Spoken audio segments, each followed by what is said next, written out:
So apparently you can now get transgender within an hour. So this is a story that came out of the Daily Mail. They have an article here saying, teenager 18 told she can have gender swap drugs after 1 hour in a Zoom call. So they had a 1 hour Zoom call, and that's right, I'm trans. Sounds comprehensive to me. Radio. So here's the argument that's made. So one mother claimed that an 18-year-old son, I don't know if he's born son or is now son, or no one dares to think about the hurt feels of the people involved, so we'll just say son, who was told that he was eligible to be transgender or he was eligible for transgender or cross-sex hormones after a single consultation lasting just 55 minutes, so just under an hour. Another said that her 18-year-old daughter was given a referral to get gender-changing medication after a 90-minute video call. Both teenagers were given hormones after being assessed by a consultant's psychiatrist, Dr. Stuart Lawmeyer, at his gender care centre in Mayfair, London. So he's doing well for himself and being able to afford it in Mayfair. The treatment delivers estrogen and or testosterone to begin the physical process of transitioning to live as the opposite sex. So, a couple of teenagers. If you're 18, you're still a teenager. Still a teenager, but 18 is the limit at which you're an adult. It's your choice. Your F-ups are your F-ups. Legally speaking, absolutely. Your successes are your successes. Decide to call up this guy and be like, yeah, I want to transition. And within 50 minutes, he's like, yeah, I got you, bro. I'll send you the drugs. That's how this went down. And I got your back. So there's a lot of suspicion about the whole thing. The fact about whether or not this is ideological or it's just, well, the 18-year-olds made their choice, didn't they? And now they have to live with it. I'm more coming down on the side of they're 18 and therefore not really my problem. I mean, the biggest hurt about all of the transitioning stuff comes from me, especially when it's the kids. I mean, defenseless children being told that you're born in the wrong sex is easily to mislead children by some, quite frankly, malicious adult who wants to engage in things that are disgusting. And I don't trust any of them. When an 18-year-old decides that they're going to call up some clinic and whether or not he's proper or not, and then they decide they're going to get these drugs within 50 minutes, they're going to go for it. Yeah, I do also kind of fall down on your side of, like, I'm very much in the camp of 18-year-old, you're legally an adult, therefore, your decisions are your own. If you mess up and, screw up the rest of your life, well, then, that's your decision to make. But at the same time, obviously, there does seem to be a big case of, I don't know what you describe it as, just bad. I don't know what to say. The term is completely slipping. Do you mean like ideologically motivated people? Yeah, I mean the doctors in charge of this are doing a bad job if they're just taking a phone call from a Zoom call for an hour and then immediately going, well, sounds good enough to me. It is incredibly fast. I'll give you that. I actually messaged Rose of Dawn, who's a YouTuber who's not a trans rights activist, but she's transgender, but doesn't believe any of the leftist nonsense, obviously, because most people don't, especially within trans people as well. And she had some theories which is like, there may be a positive aspect to this in the sense of it doesn't seem to maybe be about ideological subversion, because there's the side problem of the fact that all that kind of stuff, all of that treatment has to go through the NHS in the UK, government-run health service, which is crap, always has been crap, especially with the waiting times. That is the main complaint. And then the situation with people trying to get these drugs and whatnot. Apparently the referrals are still going back to like 2017. So, was that 4 years now? Backlog. So the idea that people are going for a private service instead and being like, look, I've been waiting for 2 years, therefore, let's just get it done. That's the positive argument, but again, we don't know the teenagers. So the positive argument is that it's not malicious, ideologically based, it's just incompetence. It's people deciding that they're going to do that, and, well, they're adults, so who's going to stop them? And they're right. Anyway, so continuing here, there is no suggestion that Dr. Lawmeyer or Gender Care, which sees individuals from the age of 18 and charges up to £300 per appointment, so at least he's starting at 18, rather than the freaks who want to go below that, have contravened any medical guidelines. But parents and campaigners are concerned at the speed at which the drugs are being prescribed, given that they have serious health risks, including blood clots, strokes, infertility, and are being prescribed to potentially vulnerable young people. They argue that one appointment is insufficient to diagnose gender dysphoria, a mismatch between a person's birth sex and the gender they feel like. So, I mean, not unsympathetic to that view, but at the same time... I would agree that it is massively insufficient. Yeah, I mean, once again, legally they're adults, and therefore I do fall on the side of, their mistakes are theirs to make. But at the same time, I look back at myself at 18 years old and think to myself, I was very irresponsible. I was still a teenager. There's no hard and fast line for individuals when they suddenly, become a grown-up to a certain extent. It's just we put that line down legally because it's the most practical age to put it at for most people. So there is an argument to be made, but they are still making their own decisions and therefore can be held responsible for their own mistakes. Maybe, but they can also be prescribed any number of drugs that could kill them. That's true. And, well, if they take them, well, it's a bloody problem, isn't it? And if they didn't need them, well... That's fair. They argue that one appointment, blah, blah, blah, as I said, insufficient. One mother told the Mail on Sunday that she had complained to Dr. Lawmeyer after her son, who had just turned 18. Her son? Right, yeah, because she's the mother. I was trying to think, are they trying to take care of the pronouns or not here, but I can't tell. So who just turned 18, received an estrogen prescription in the post following a 55-minute assessment. The whole thing was utterly horrifying. The appointment lasted less than an hour because Dr. Lawmeyer felt that he had covered all that he needed to cover, although I felt they had barely touched the surface in that time, she said. My husband and I were extremely worried that what we thought was an exploratory chat had resulted in him taking life-changing sterilizing medication. We feel extremely concerned that he was rushed into this too fast. Maybe. I mean, absolutely maybe. It may be the case that this person was just potting her about and then called up this guy, and within 50 minutes he's like, yeah, take the drug. Slavoj Žižek style, just, off his face on something. And he's just like, yeah, have some estrogen, have some testosterone. Maybe. I don't think you snort estrogen. That's not cocaine. That's what I was getting at. You never seen Slavoj Žižek, the philosopher? I have seen Slavoj Žižek. Love that snotty man. He's crazy.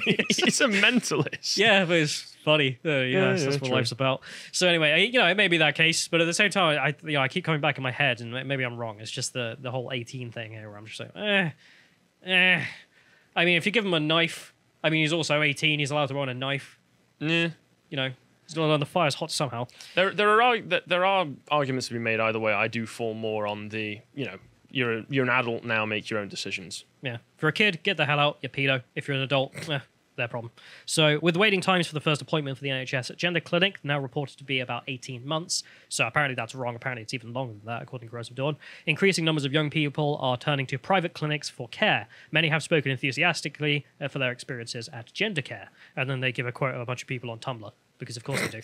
It's just the experts on Tumblr. I mean, look, to be fair, if you're looking for gender-confused people... I mean, Tumblr's a hotbed, so... I mean, it was the joke place. I mean, it was always the go-to joke for insane leftist SJWs who've decided that they've got a new gender that they identify today, right? Mm-hmm. And now it's TikTok, but... That's the place to go for that. Anyway, they say in here, and there's a whole bunch of confusion about what even the procedure is meant to be on this kind of stuff. Because on the surgery, my understanding in the UK is we have pretty strict rules because it costs a lot of damn money. Is you have to transfer for 2 years, make the effort, can't just put on a dress and be like, do it. No, need to change your voice, all the rest of it, show a real commitment. If you're getting given just random drugs, so these drugs, I mean, if you're an adult, it's sort of less regulated, it seems. So the National Institute for Health and Care Excellence has no guidelines on treatment of adults with gender dysphoria, but the NHS England says patients with cross-sex hormones must be recommended by a medical doctor in a specialist multidisciplinary team. So stringent guidance for state healthcare because it's our money. So yeah. A spokesman for Bayswater Support Group says that they help parents of children suffering with gender confusion and said current NHS treatment protocols are for the relief of gender dysphoria in vulnerable young people in their late teens and early 20s are unsafe and risk long-term health problems. They also decided to message gender care and Dr. Lawmeyer, and he just responded by not commenting. So, bit sus. Oh, really? Honest. So maybe he is Slavoj Žižeking it up, but don't know.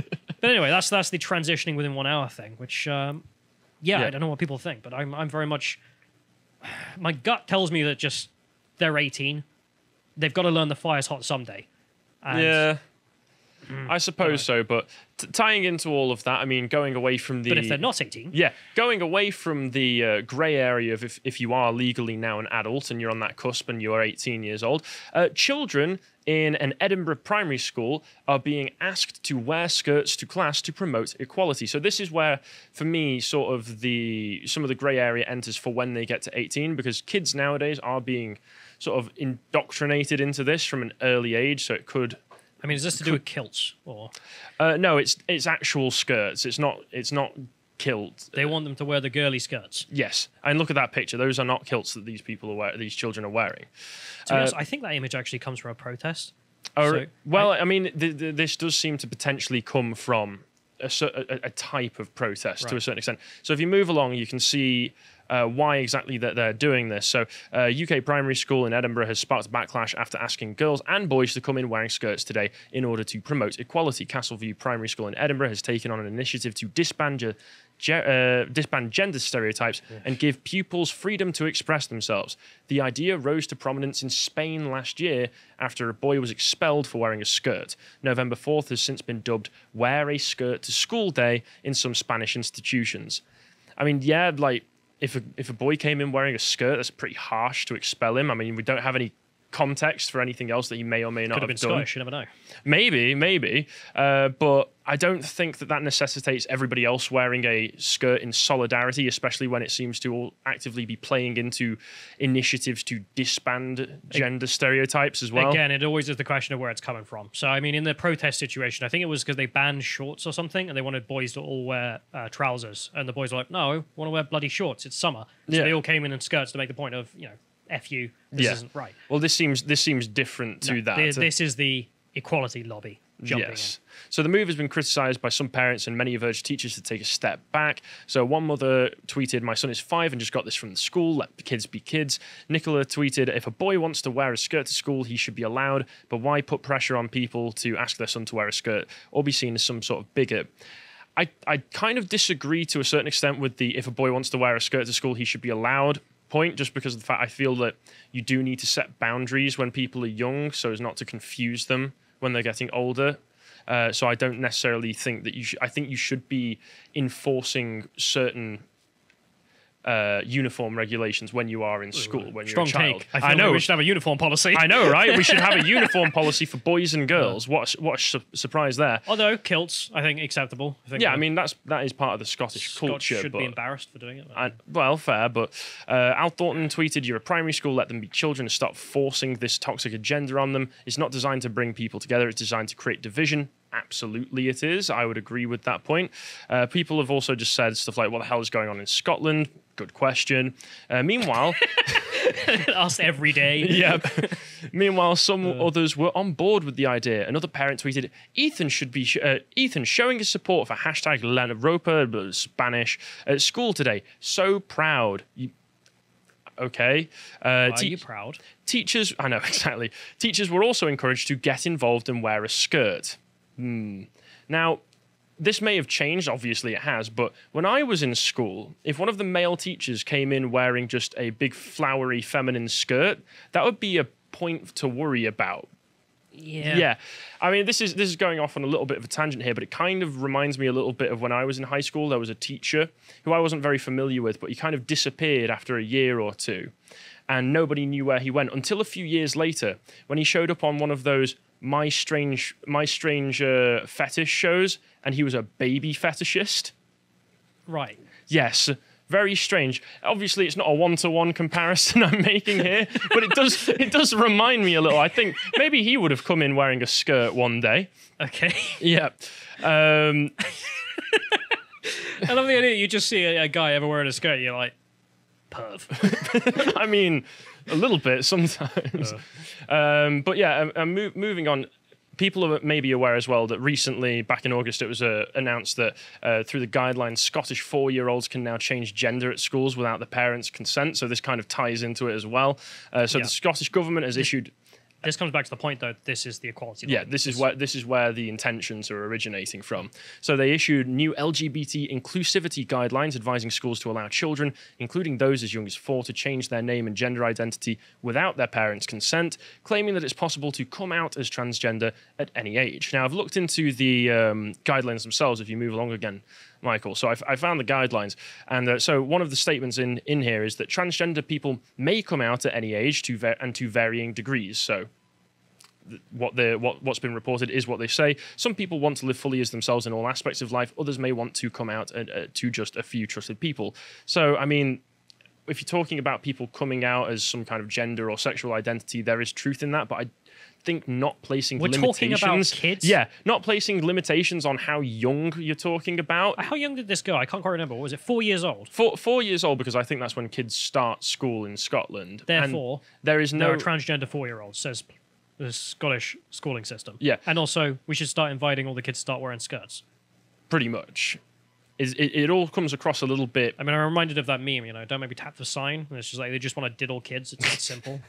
It does. The evidence points more and more to that. So they also have some tips for responding to a young person who talks to you about being transgender or about their gender identity. So these include don't panic. They don't expect you to be an expert. All the sort of like inclusive terms that they would use regarding these things, like say thank you. The fact that they have trusted you enough to speak to you about it is a privilege. Ask what support you can give. Listen to what they say and repeat it back to check you've understood correctly. Basically, in all of this, there is nothing about potentially pushing back against it. It's all just affirm it, affirm it, affirm it. So don't push back. Whatever the child says, even if they're a 4-year-old, is basically true, which is not the case. Anyone who's met a 4-year-old will know how fickle they are, and they do not have any clue about the world or these concepts that they're talking about. So if this is going to be as young as 4, these are bad guidelines to follow, I would say.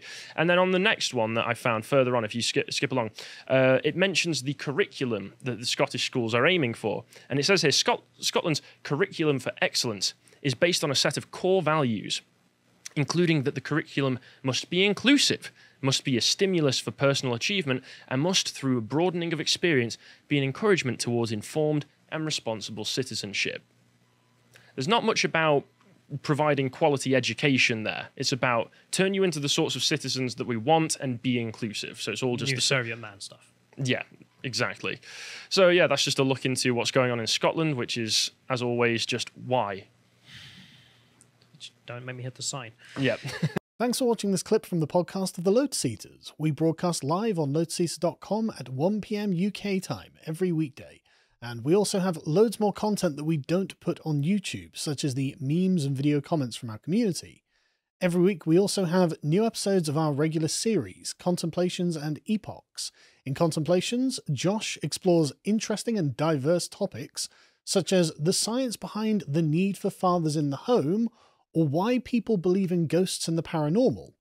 In Epochs, Bo and I go on, often at length, about various events and periods in history that are particularly fascinating. We've just finished a 5-part mini-series on the 100 Years' War, which I particularly enjoyed right up until the end of it when, spoiler alert, the French won. Alongside our excellent team of in-house writers, we also commission articles from outside contributors, and Silver and Gold tier subscribers have access to an audio recording of each premium article, so you don't have to read it yourself. We interview various contemporary thinkers and entertainers, as well as host the recordings of our live events. We also have a series of premium video content on the site, which we think is particularly worthwhile, or we simply can't put on YouTube because their editorial policies prohibit reasonable discussion on the subject. Personally, I think the deep dives we've been doing into critical theory and critical race theory are most important, as we reveal the origins of intersectionality and the plan that the radical left has for our societies. We are funded almost exclusively by our subscribers, so if you'd like to join us in the work we're doing, head over to lotuseaters.com and we'll see you there.